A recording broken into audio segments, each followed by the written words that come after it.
Hey, good morning, guys. It is Wednesday morning, 5 a.m.-ish or so. Get the lights on in here so we can get the day going.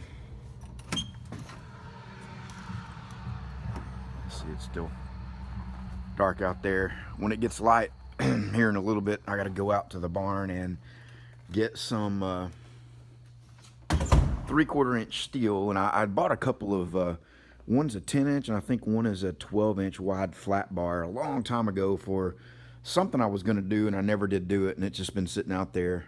And I continue to get a couple of orders in for the metal bender kits, and man, you can see I still got a mess over here. But anyway, I need to cut some more of these 3/4 inch pieces right here, and to fill up the orders for those. Jerry Cheater 40, longtime viewer, subscriber, ordered one from Canada, so we got to figure out get that kitted up and figure out what to do with the packaging on that in terms of shipping to Canada. But anyway, so when I do that, I don't know if you can see that red box down there. I'm gonna grab that saw and a couple of extension cords and go out there and whack off. Let me restate that. Cut off a piece of that 3/4 inch flat bar, and bring it in here and cut some of those pieces out so that I can get those out the door. One of the things I never did do, I don't know, I just didn't think there would be a market for it, is I started making full metal bender kits, and I made about 10 of them and did all the slotting on the mill, the drilling on the angle iron. These pieces are the 3/4 inch pieces for the ones I was just talking about, and I was going to manually mill those, everything fully machined. I got some of these guys, this part of it here made up, and so it was just a lot of, I was going to try to sell them for $199, and it was just going to be a lot of labor involved in it, and even at $199, I don't know that I was really going to be making anything on it, and nobody's really requested it so far. I think for $199, there's a lot of benders out there that you can get that are probably better than that, or at least as good, already pre-made. So anyway, if you bought a kit, you may get a piece or two here and there that's already got machine work done on it, because I'm going to go ahead and let that stuff go on out. Anyway, you guys saw the video on the gussets. Those worked out well. I've actually got some more designs also.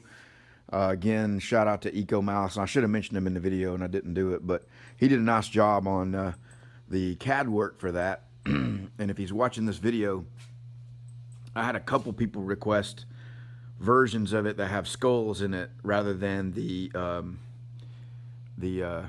webbing, and then he sent me a couple of other versions also.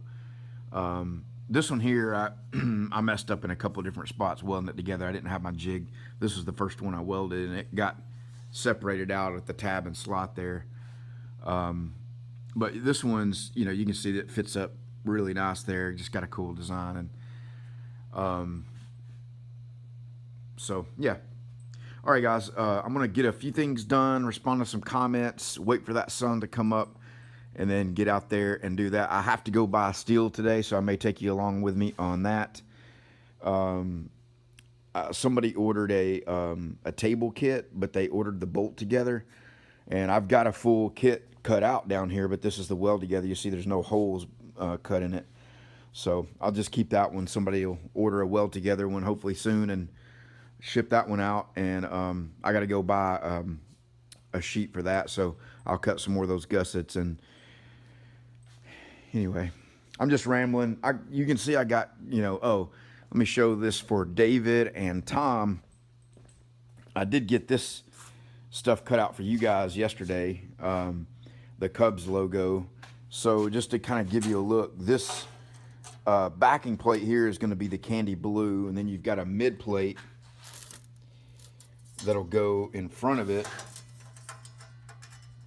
and that will be just brushed metal. And then you got the Cubs logo that'll go on here like that.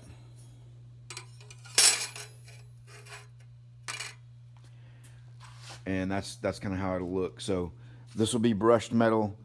This will be the candy blue, and these will be red, candy red. So for some reason, the artwork on this, the way it kind of traced over, didn't really leave a great hole there. So I need to go and file those a little bit and clean that up just a touch. But anyway, so there's a look at that.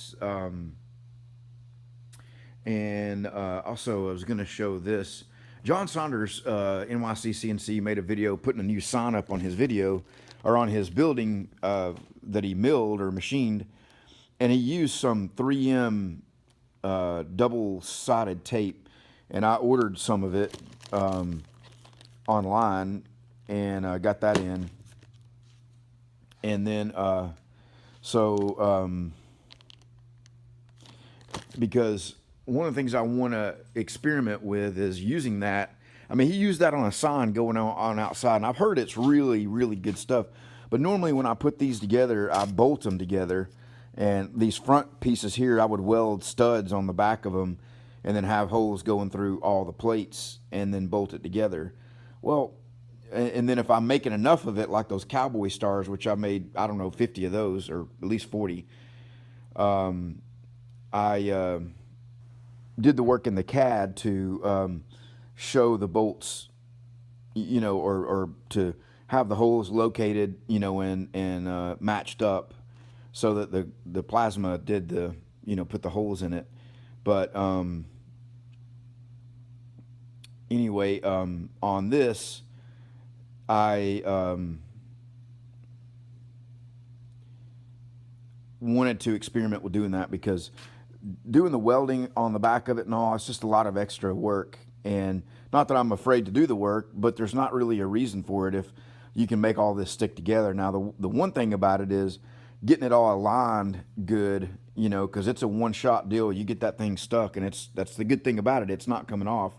The bad thing is if you don't stick it right, then you're kind of screwed. So anyway, so there's the Cubs thing.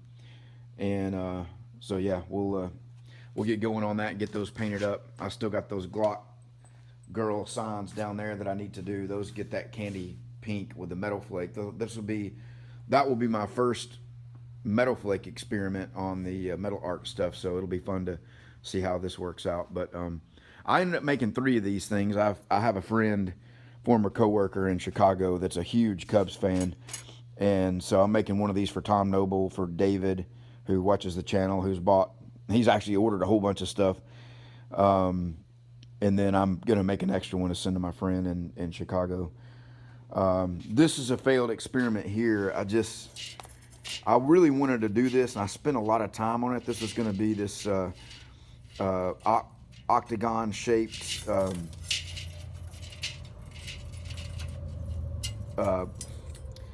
roll bar cover.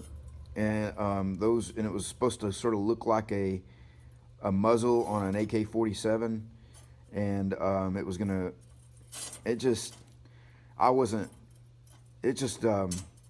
don't know, there's like weird things where it just sort of randomly shifted this key off the bottom here, you know, and like that one is the same program as this one. I just deleted a few of the keys out and inserted the text in.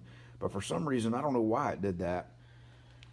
And it just was, the back of it is so much dross because of the speed I was cutting it at. It just, I don't know. I just was afraid it, even with all the work, and if I continue to put more work into it, it's just not going to look as good as I'd like it to.